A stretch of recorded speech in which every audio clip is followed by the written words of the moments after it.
Hello and welcome to Post, the channel where we discuss all things hockey. My name's Neil, and once again I'm here with my friend Justin. Justin, thank you for joining the show today. Happy to be here.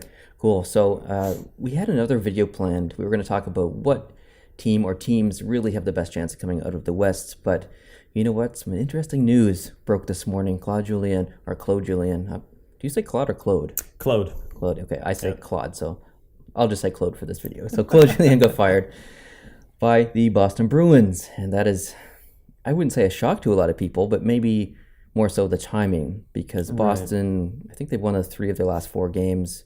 They would have had that kind of awful losing streak a bit earlier. Maybe people thought that that would happen then, but today's the day. Yeah, it is. And to be honest, I'm a little bit shocked over it because, Boston, they're still in the playoff hunt. Why would you want to fire your head coach? You've had him for 10 years, and he's arguably one of the best coaches in the game today. Why would you fire him at this point? Bring in somebody else, potentially a new system along with it. It could jeopardize their season. And I could understand it maybe at the 20-game mark, based on where they were. But right now, I'm just not a big fan of this move. Yeah, it's pretty interesting. And as of yesterday, he was the longest tenured coach in the NHL. Yep. And I don't know who holds that record now. Maybe Quenneville from Chicago or someone like that. I'm not sure. But, it's been an interesting year. He's the 4th coach to be fired this year. We've seen Gallant from Florida. Yep. We've seen Jack Capuano from the Islanders. Mm-hmm. We've seen Hitchcock just last week get fired. And now Claude Julien. 4, I'll say 3 kind of big names, kind of interesting names. So this is wild. This has been a wild year. It could be good news for Las Vegas. Yes, it could be very good news for Las Vegas. Yeah, because these are amazing coaches. Yeah. Amazing coaches. I don't think any expansion team has ever had such an amazing pick of coaches before. I highly doubt it, to be honest. And if I were Las Vegas right now, I would be licking my lips at, wow, look at the choices we have right now to be the first coach for Las Vegas. And I'm sure it's in the back of these guys' minds, maybe not so much, Claude Julien, as, this news just broke hours ago. But if I'm Ken Hitchcock, I would have that in the back of my mind and think, this could be something amazing to be the first head coach for Las Vegas. Absolutely. It's big news. And we know Hitchcock himself is, he's over the hill. He's a pretty old guy. I think this year might have been his last, but now that he's gotten fired, he might want to jump back into the game for another year I think he's 3rd overall for wins for a coach. I think he's 1 behind second place. So I think he maybe wants to get behind the bench a little bit more just to get into that second position. But I could be wrong. But do you think it would be interesting to see a Claude Julien Hitchcock tandem in Las Vegas in their first year? Wow. Okay. Yeah, that would be very interesting. Would they want to spend that kind of coin? Tough to say. I mean, it is Vegas. They definitely have the money to do it. But if you're looking to get a franchise launched and off the ground, who better than these guys? Yeah, and they both have really defensive mindsets when it comes to how their teams play. Yeah. So, I mean, and we don't know the Las Vegas lineup right now, but that could be an interesting situation for Vegas to have 2 amazing coaches. I'm not really sure who would be the head coach in that situation. Yeah, it could be. I mean, if you look at the situation just before Hitchcock was fired, we had Hitchcock and Mike Yeo in St. Louis. And, I mean, both of them are amazing coaches. If you look at Yeo's tenure even with the Pittsburgh Penguins as assistant coach and, of course, with the Wild, both of them have amazing records. And so it's not uncommon to see 2 amazing coaches together. Even Pittsburgh again, you have, of course, Jacques Martin as the assistant coach there, who works with the defensive side of things. And I mean, him alongside Sullivan, they make an incredible duo. Absolutely. So, and Jacques Martin coached Montreal for a while and New Jersey. Oh no, maybe not New Jersey. Ottawa. Yeah. He was in Ottawa for a very long time. So it's been like I said, it's been a crazy year. Yeah. And maybe just jumping back to Boston, looking at them in the past couple of years. No, before I go any further, I recently made a Boston video, which should go live today. If you haven't seen that, maybe don't go look at it, because in the video, I say that Claude Julien won't get fired and that they'll get rid of him in the offseason. So obviously, I look like an idiot now, but that's just the world of hockey. People make predictions and they're wrong all the time, which I the way am. it goes. I'm wrong daily. So, and it's fun. It's fun to be wrong because it makes things interesting. Exciting for sure. Yeah. So, Boston's made some questionable moves in the past 5 years. They've got rid of some names, big names, Hamilton, Horton, like you said earlier today when we were talking about this, Boychuk, and Tyler Seguin. Yeah. And if you look at what they've gotten in return, Louis Eriksson? Yeah. It's kind of a big thing if you look at the Bruins that won the Cup in 2011 and then the Bruins that went to the Cup final in 2013. Lineup-wise, they're really not the same team. Yeah, not even close. With the loss of Hamilton, to me, he was going to be the future of the Boston Blue Line, but now he's gone. And then Johnny Boychuk, who to me was amazing in Boston.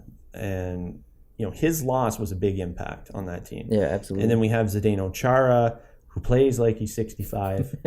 And he's still logging big time minutes. That's no knock on Chara. He's just really getting to that age now where those minutes are becoming hard minutes for him. Yeah. And it's really starting to show. And, outside of these areas, was it really Julien's fault with the position that they're in right now, fighting for a wild card spot? I don't believe so. To me, as a coach, you can only work with what you're given. And if we look at the upper management, up in the press box, we have Seabass, Cam Neely. He was an amazing player. He brought a lot to the ice. But outside of that, the guy doesn't have management experience for a lemonade stand. He just, to me, he's out of his element. And if I had to pinpoint the precise issue in Boston, it would be with management and how that team has just unraveled since 2011. They have a lot of severe holes in their lineup that need to be fixed. And I don't really see a lot going on behind the scenes to try to address these issues. And unfortunately, the coach has taken the fall for management's decisions. I completely agree. I don't think it's Claude's fault at all. I think this is... maybe some Boston fans wanted to see him go, but personally, I think this is an absolutely terrible decision. I agree. An amazing coach. And it's not his fault. Like you said, it's management's fault. Yeah. It's, there were so many large contracts and no trade clauses and all these crazy stuff handed out to players. And I think that might be the reason that Boychuk left was due to cap issues and stuff. But it's unfortunate for Boston fans. Yeah, cap issues really plague everybody in today's NHL. But at the end of the day, it really makes for a competitive league. The superstars are really spread out, whereas before you'd have a team like the Rangers who could just sign up everybody. Yeah, exactly. But it doesn't always spell success. But yeah, unfortunately, with the timing of the firing too, I'm just not a fan of that. There's still a chance Boston could have made the playoffs. Why would you want to jeopardize everything right now on a gamble? What's to say they could bring in a different coach and suddenly they could just skyrocket and go on a 10-game, 12-game win streak? It's very possible. Yep. Boston Bruins are still a skilled team in a lot of areas. But to me, it's more in the favor of a new guy coming in with different voice, different method, and suddenly things take a while to click. And it could jeopardize their season. Yeah, absolutely. And they could miss the playoffs again. Yeah, if we look at the Islanders as an example, they got rid of Jack Capiano, whatever his name is. Yep, that's it. And they brought in Waite. Waite was already part of the organization. And since Waite came in, I think they're 6-1-1, I believe. Yeah, something like that. Either way, the Islanders are doing very well since Waite took over. And I don't think anyone would have predicted that. But the same, just because the Islanders have had success in the last 7 games doesn't mean that Boston's going to have the same success with a new coach. So it's a very risky move. And it can take time to, if you go back to last year with Bilesma being fired from the Penguins and then, of course, Sullivan coming in, Pittsburgh lost their first 4 games under Sullivan. And out of those 4, 2 of them were just flat out embarrassing because he was trying to change things up. The line combos, he changed. The system, he changed. Everything was different. And it really took the team a while to figure everything out, bond with their new line mates and whatnot. Now, the same thing could be said with Boston and how they're going to adjust moving forward. New coach coming in, new system, maybe wants to rotate the lines around a little bit. Suddenly, it could take a while to gel. Yeah, it's going to take some time. To me, that's a big concern. And, Boston were chugging along. They were having struggles, but to me, with Julien behind the bench right now, they had a better shot of making the playoffs than without him. Yep, I agree. It's going to take some time for them to get back to the team that they were, that defensive powerhouse that they were 5-6 years ago. It'll take time. And with that said, thank you very much for your time. We appreciate you coming here to watch this video. This is breaking news, although this video won't get posted until tonight, so everyone who's watching it will have already known. But I hope you enjoyed watching us give our opinions on the situation. And Justin, thanks for being here. Where can I find you? At JustinTheMan87 on Twitter. Perfect. And if you want to talk to me, I'm at Facebook at Post to Post Show there, or on Twitter, I'm at Post to Post Show there. Otherwise, leave a comment below, and I'll be sure to reply, and we can have a little discussion. Thank you very much for watching. I really appreciate it. If you're new here, if this is your first video, hit the subscribe button down below because I'm making a ton of videos. I think I'm almost a video per day this year, so I'm really chugging along here. I'm trying to get this channel to grow. Thank you very much for your time, and I'll see you in the next video. Adios.